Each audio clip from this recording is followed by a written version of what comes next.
24 तारीख को सुल्तानगंज के रशीदपुर में जननायक कर्पूरी ठाकुर का भव्य जयंती पूरे बिहार लेवल पर मनाया जाएगा। पिछले साल नालंदा में, इस बार हम लोग भागलपुर के सुल्तानगंज में कर्पूरी जी का जयंती मना रहे हैं।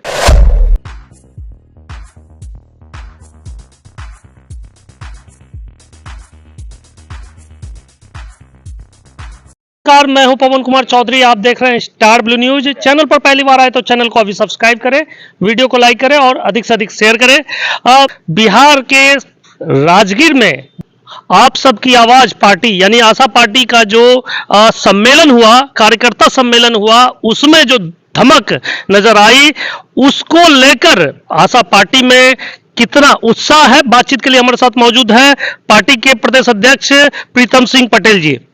प्रीतम जी, आशा पार्टी की ओर से जो सम्मेलन आयोजित की गई, उसकी धमक क्या लगता है कि पूरे बिहार ही नहीं बल्कि पूरे देश स्तर तक गूंज रही है?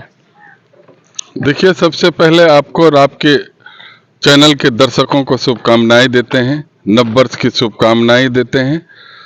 जो अभूतपूर्व जिला सम्मेलन नालंदा में हुआ, ये बतलाता है कि अब बिहार की आवाम, बिहार के युवा, बिहार के महिलाओं, बिहार के किसान, बिहार के गरीब गुरबे और सभी वर्ग के लोग ने अब ये विचार कर लिया है कि इस बिहार का विकास हमारे नेता, हमारे राष्ट्रीय अध्यक्ष रामचंद्र प्रसाद सिंह जी ही कर सकते हैं। और आशा जब सरकार में आएगी तब खुशहाली बिहार में आएगी, ये ठाना है। इसके पहले भी हाजीपुर में हुआ था 14 तारीख को सम्मेलन, उसके बाद दही चूड़ा का आयोजन वैशाली जिला का, वहां भी अभूतपूर्व संख्या में लोग आए थे, उत्साह से आए थे और सबने वहां भी ठाना रामचंद्र बाबू की सरकार बने। अब ये पूरे बिहार में मैसेज चल रहा है, विगत दिनों में आपको दिखेगा पूरे बिहार में, अलग अलग जिले में, विधानसभा बाज कि हमारे पार्टी आशा के कितने कार्यकर्ता मजबूती से हैं, कितना संख्या लोग अब चाह रहे हैं। पार्टी जरूर नहीं है, आशा पार्टी नहीं है। 31 अक्टूबर 2024 को हमारे राष्ट्रीय अध्यक्ष रामचंद्र बाबू ने लॉन्च किया हम लोग के साथ मिलके, लेकिन कार्यकर्ता पुराने हैं। समता पार्टी के समय से, जॉर्ज जदयू के समय से, जनता दल के समय से, सारे कार्यकर्ता आपको 80% लोग आपको जदयू में काम करने वाले, जो प्रदेश लेवल पे, राष्ट्र लेवल पे, जिला लेवल पे, प्रखंड लेवल पे सबने आशा ज्वाइन किया। क्योंकि उसका एक कारण है, बिहार में 2005 में नीतीश कुमार जी की सरकार बनी और लोग उनको उम्मीद के नजर से देखे कि ये आदमी बिहार में चमत्कार करेंगे, बिहार का विकास करेंगे। और 2005 से 2010 तक बिहार में अभूतपूर्व परिवर्तन हुआ, क्राइम कंट्रोल हुआ, एक क्राइम नहीं होता था। लोगों ने माना कि नीतीश जी विकास पुरुष हैं और उन्होंने विकास पुरुष की तरह काम किया, लेकिन उसके पीछे जो मेन थे वो रामचंद्र प्रसाद सिंह प्रधान सचिव के रूप में थे और उन्होंने रोड मैप तैयार किया और मुख्यमंत्री जी ने उसको लागू करते गए और बिहार में बदलाव दिखा। आपको सड़कें के जाल बिछा, बिजली में अभूतपूर्व परिवर्तन हुआ, पानी जो घर घर पहुंचाने का सारा विचार, सारा आइडिया रामचंद्र बाबू का दिया हुआ था। क्योंकि ये बात आप जानते हैं कि रामचंद्र बाबू एक IAS ऑफिसर थे और वो उन्होंने उत्तर प्रदेश कैडर में जिलाधिकारी, सचिव, प्रधान सचिव और कई केंद्रीय मंत्री के साथ उन्होंने काम किया।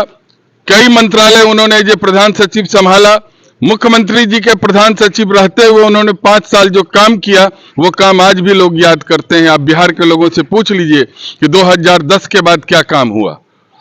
सुशासन था, धीरे धीरे बढ़ रहा था, लेकिन 2020 के बाद विकास रुक गया। बिहार में कोई विकास नहीं है, अल्टा पलटी ही सुन रहे हैं। नीतीश जी की तबीयत खराब है, नीतीश जी भूल भी रहे हैं।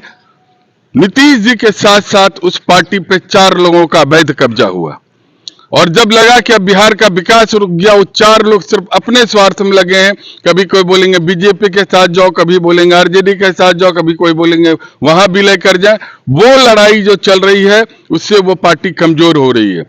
जदयू के पूरे बिहार के कार्यकर्ता, मुख्य कार्यकर्ता, सैकड़ों जिला से लोग आके आरसीपी बाबू से बोले, आरसीपी बाबू अब आप ही इस पार्टी को पिछड़ा, अति पिछड़ा, गरीब गुरबा का पार्टी जो कहलाती थी जदयू, जो जननायक कर्पूरी ठाकुर के प्रेरणा लेके उनके हर सपने को पूरा करने के चली थी, वो भी अब रुक गया। वहां पे कोई अति पिछड़ा नहीं है, कोई वो 4 लोग में नहीं है, गरीब गुरबा के बढ़ के नेता बने हो। सब जो 4 अवैध कब्जा उसको छुड़ाइए, तब उन्होंने पार्टी बनवाया और ये सिलसिला आपको जारी रहेगा। 24 तारीख को सुल्तानगंज के रशीदपुर में देखिएगा, जननायक कर्पूरी ठाकुर का भव्य जयंती पूरे बिहार लेवल पे मनाया जाएगा।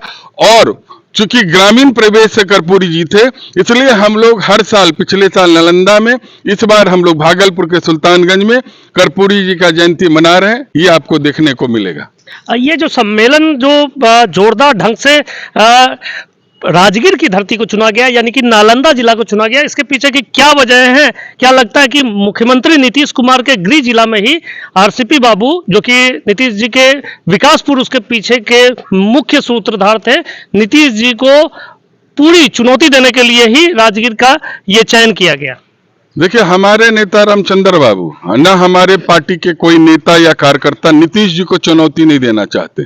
नीतीश जी से कोई लड़ाई नहीं। नीतीश जी बिहार के विकास पुरुष थे, नीतीश जी ने बिहार का विकास किया।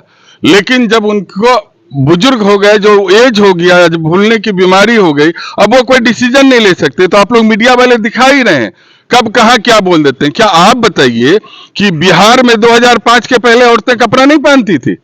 अब मुख्यमंत्री जी बोलते हैं, तो समझना चाहिए कि अब वो रिटायरमेंट के इस कगार पे हो गए। जो 4 लोग अवैध कब्जा किए हैं, पिछड़ा, अति पिछड़ा, गरीब गुरबा के पार्टी जो बनी थी जदयू, उस पे जो अवैध कब्जा किए हैं, नीतीश कुमार पे अवैध कब्जा है, उसको हटा के बिहार में फिर वो जमीन को वापस करके आशा पार्टी सरकार बनाएगी। रामचंद्र प्रसाद जी के बिना, आशा पार्टी के बिना कोई सरकार बिहार में 2025 में नहीं बनेगी। ऐसे जिस तरह से कल अद्भुत लोगों का जुटान हुआ, लोगों ने उनके प्रति समर्थन दिखाया, सैकड़ों सैकड़ों गाड़ी से उनको रिसीव किया गया, 5000 6000 आसपास लोगों ने वहां जुट के उनको सुना। उससे लगता है कि बिहार में क्रांतिकारी बदलाव आशा पार्टी करेगी और रामचंद्र बाबू बिहार के मुख्यमंत्री बनेंगे 2025 में। 2025 में रामचंद्र प्रसाद सिंह बिहार के मुख्यमंत्री बनेंगे, यह दावा है आशा पार्टी के प्रदेश अध्यक्ष प्रीतम सिंह पटेल का। हमारे साथ बातचीत करने के लिए पार्टी के राष्ट्रीय महासचिव सह प्रवक्ता संजय केसरी जी है। केसरी जी, जिस तरह से जोड़ी राम लखन की जैसी जोड़ी नीतीश बाबू और आरसीपी सिंह जी की थी, और उस जोड़ी का टूटना क्या माना जाए कि ये जो दावा आप लोग के द्वारा किया जा रहा है कि 4 लोग का पार्टी पे अवैध कब्जा, क्या वही 4 लोग शामिल हैं इन दोनों की जोड़ी के टूटने के पीछे? देखिए, कोई जोड़ी नहीं था और कोई मतलब टूटा नहीं। जब जोड़ी था ही नहीं तो टूटेगा क्या। आदरणीय रामचंद्र प्रसाद सिंह जी जहां भी रहे, जिस भी पद पर रहे, अपने दायित्वों का बखूबी निर्वहन किए। उत्तर प्रदेश में जब थे तो मुलायम सिंह यादव जी के भी साथ थे, कल्याण सिंह जी के भी साथ थे, बेनी प्रसाद वर्मा जी के साथ थे। जहां जहां थे, जिनके साथ थे, उनको चमकाने का काम किए। चमकाने का काम जैसे और भी राजनेता करते हैं या पदाधिकारी करते हैं, बटरिंग, वो नहीं। रामचंद्र बाबू अपने कर्तव्यों का निर्वहन कर रहे थे, सम्यक कर्तव्यों का निर्वहन। वही काम बिहार आके नीतीश जी के साथ किए।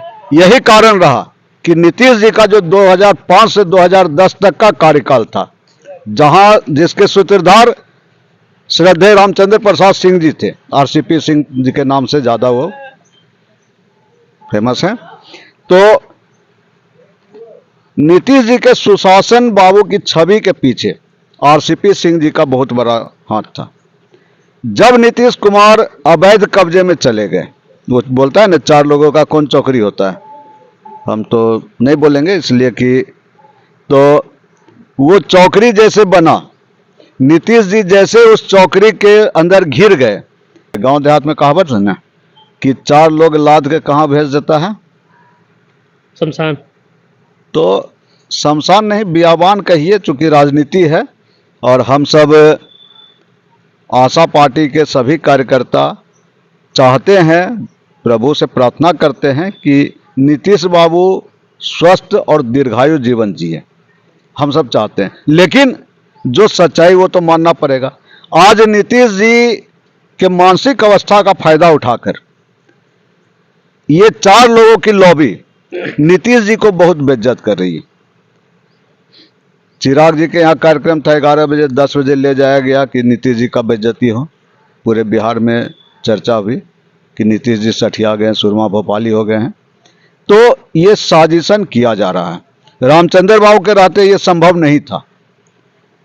तो जब रामचंद्र बाबू को लगा कि बिहार में लोकतांत्रिक मूल्यों को कुचला जा रहा है, आप सबकी आवाज को दबाया जा रहा है, निराशा का भंवरजाल फैलाया जा रहा है, तो निराशा से लोगों को उबारने के लिए आशा पार्टी का गठन हुआ। आप सबकी आवाज जो दबी जा रही थी, कुचली जा रही थी, तो आप सबकी आवाज को मजबूती प्रदान करने के लिए आप सबकी आवाज पार्टी का गठन किया गया। और देखिए, पार्टी गठन हुआ, उसके बाद जो जलवा है आशा पार्टी का, जहां जहां सम्मेलन हो रहा है, हर जगह हजारों हजार की संख्या में, राजगीर में इंटरनेशनल कन्वेंशन हॉल में जो सम्मेलन था, 7,000, 8,000, 10,000 की संख्या में लोग थे। सैकड़ों 4 व्हीलर और अनगिनत 2 व्हीलर रामचंद्र बाबू के साथ काफिला में भी था और कन्वेंशन हॉल के बाहर भी था। तो ये दर्शाता है कि लोगों में आशा का संचार हुआ। आशा पार्टी ने लोगों में आशा का संचार किया, और इसी को देखते हुए पूरे बिहार में हर जगह जो संगठन बन चुका है, इसको देखते हुए, लोगों के उत्साह को देखते हुए, हम आपके चैनल के माध्यम से आपके सुधी दर्शकों को यह आश्वस्त करना चाहते हैं कि बिहार का अगला मुख्यमंत्री श्रद्धेय रामचंद्र प्रसाद सिंह जी होंगे, और हमारे प्रदेश अध्यक्ष प्रीतम सिंह पटेल जी को बनाया गया, जो कि असीम ऊर्जा के लवरेज हैं, असीम संभावनाओं वाले व्यक्तित्व हैं।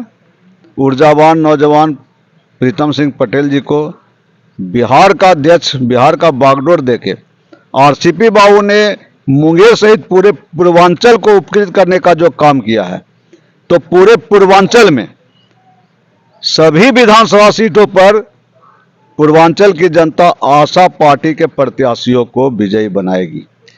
राष्ट्रीय प्रवक्ता संजय केसरी जी का दावा है, और प्रदेश अध्यक्ष प्रीतम सिंह पटेल जी ने भी जो दावा किया कि 2025 में आशा पार्टी के नेतृत्व में बिहार में जो सरकार बनेगी, मुख्यमंत्री के रूप में आरसीपी सिंह जी बिहार की गद्दी संभालेंगे, बिहार की सत्ता पर काबिज होंगे। अब देखना है कि आशा पार्टी की जो आशा है वो कितना रंग लाती है। आने वाले दिनों में बिहार विधानसभा चुनाव को लेकर जो तैयारियां चल रही है आशा पार्टी की ओर से, वह किस ओर करवट लेती है, जनता के मूड को किस तरह से टटोलती है, हम लगातार इन खबरों पर अपनी पैनी नजर बनाए रखेंगे। आप बने रहे हमारे साथ, देखते रहे स्टार ब्लू न्यूज।